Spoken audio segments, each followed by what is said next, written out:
बिस्मिल्लाहिर्रहमानिर्रहीम।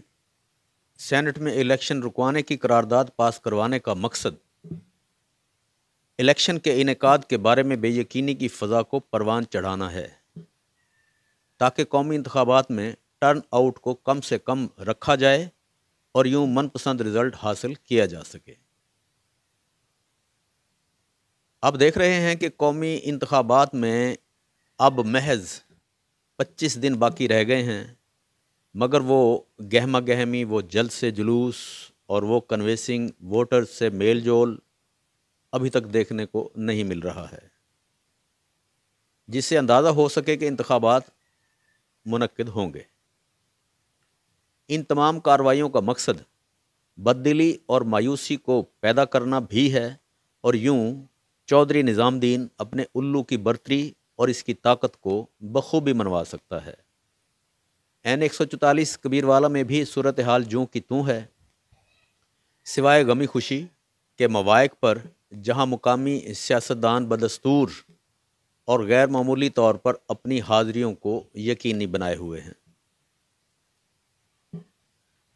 Corner meetings, मुलाकातें जोड़ तोड़ ताहाल मफकूद हो चुके हैं, तहम इन शख्सियात की फ़हरिस्तें तैयार की जा रही हैं जो मुखालिफ ग्रुप का हिस्सा हैं और वक्त आने पर उनकी हमदर्दियां चौधरी निज़ामुद्दीन के ज़रिए हासिल कर ली जाएं। वैसे भी RO वगैरह तो चौधरी निज़ामुद्दीन के लिए एक बहुत बड़ा हथियार हैं जो इनके ज़रिए कभी भी कुछ भी करवा सकते हैं। अब देखने वाली बात यह है कि इस बार NA 144 कबीरवाला से रिवायती सियासतदान कामयाब होंगे या कि इमरान खान का जादू सर चढ़कर बोलेगा। सर्वे और अवामी मिजाज तो कुछ और ही खबर दे रहे हैं, जो रिवायत से हटकर भी है, मगर असल सूरत हाल का खुलासा तो 8 फरवरी की रात को ही मालूम हो जाएगा। PP 205 और PP 212 की सूरत हाल भी वही है जो ऊपर बयान की जा चुकी है। अगर बात की जाए पॉपुलैरिटी की तो हराज ग्रुप और सैयद ग्रुप तो रिवायती सियासतदान हैं ही सही, मगर इस बार इमरान खान का बयानिया इन ग्रुप्स पर कोई कारीवार कर सकता है या नहीं, ये एक अहम सवाल है। जिस तरह माजी के इलेक्शन में देखा गया है कि यही रिवायती ग्रुप ही आमने सामने रहे हैं और हार जीत का दारोमदार भी इन्हीं ग्रुप्स का हिस्सा रहा है। अगर कबीरवाला की 2 सूबाई सीट्स की बात की जाए तो शहरी सीट पर इस बार साबिक सूबाई वज़ीर सैयद हुसैन जहानिया गर्देज़ी को टक्कर देने के लिए हराज ग्रुप ने महर असगर हयात हराज को उतारा है। गो के साबका अदवार में सैयद हुसैन जहानिया गर्देज़ी हराज ग्रुप का हिस्सा रहे और हराज ग्रुप के साथ इल्हाक में इन्होंने कई इलेक्शन जीते, मगर गुज़श्ता इलेक्शन में सैयद हुसैन जहानिया गर्देज़ी ने हराज ग्रुप को खैरबाद कहकर सैयद ग्रुप में शमूलियत इख्तियार कर ली थी और यूं सैयद ग्रुप मुसलसल 3 बार की नाकामी के बाद 2018 के इलेक्शन में कामयाब हो गया था।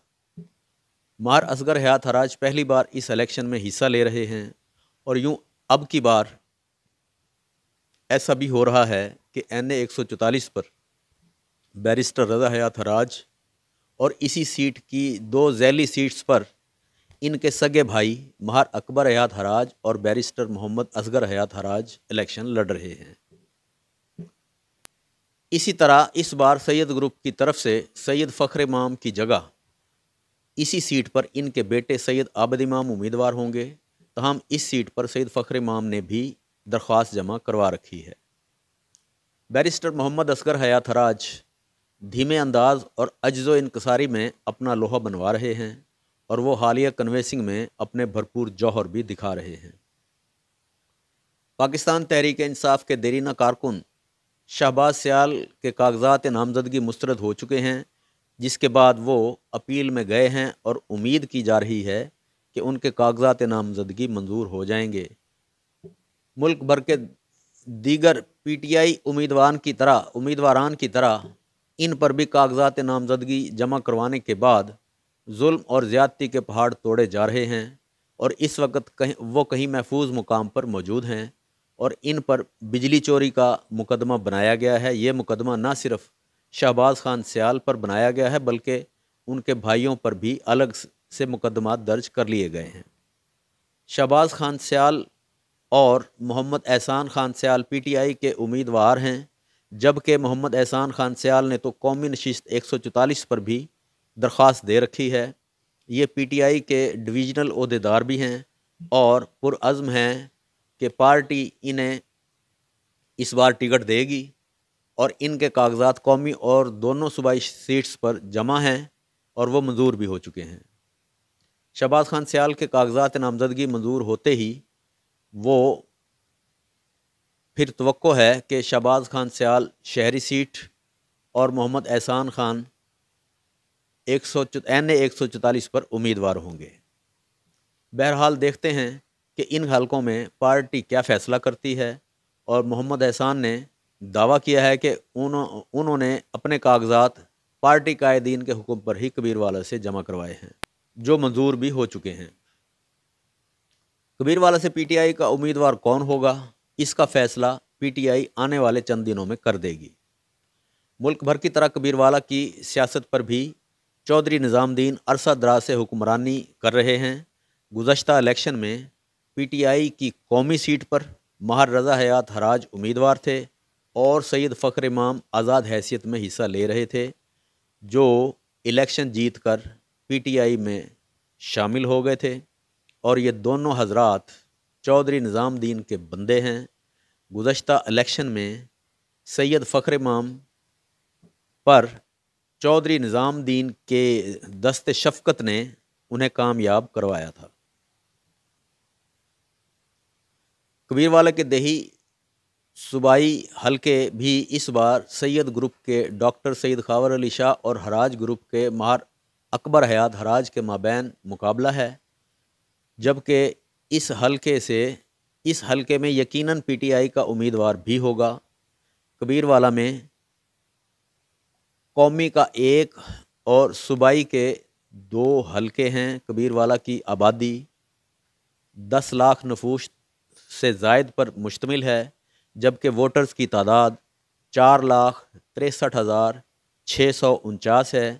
یہاں پر 18 سال سے 25 سال کی عمر کے ووٹرز کا جو تناسب ہے وہ 60% ہے، جبکہ ہر بار تقریباً 50% ووٹرز ہی اپنا حق رائے دہی استعمال کرتے ہیں۔ اس بار توقع ہے کہ اگر بے یقینی کی صورتحال کو کنٹرول کر لیا گیا تو ٹرن آؤٹ 70% تک بھی جا سکتا ہے۔ بہرحال اس بار عوام الناس میں چودھری نظام الدین کے خلاف غصے کی جو فضا دیکھی جا رہی ہے، اس سے لگتا ہے کہ اس بار بہت بڑا اپ سیٹ ہو سکتا ہے۔ اس ساری صورتحال میں چودھری نظام الدین کا کردار اہمیت کا حامل ہو سکتا ہے، مگر اتنا بھی نہیں کہ اتنے بڑے گیپ کو کور کیا جا سکے، جس کی مداخلت ہمیشہ سے ہی رزلٹ پر اثر انداز ہوتی رہی ہو۔ اگر اس بار ٹرن آؤٹ غیر معمولی رہا تو کوئی وجہ نہیں ہے کہ چودھری نظام الدین کو شکست کا سامنا کرنا پڑے گا۔ ملتے ہیں اگلے پروگرام میں۔ اسی کے ساتھ اپنا اور اپنے رفقا کا خیال رکھیے۔ اللہ حافظ۔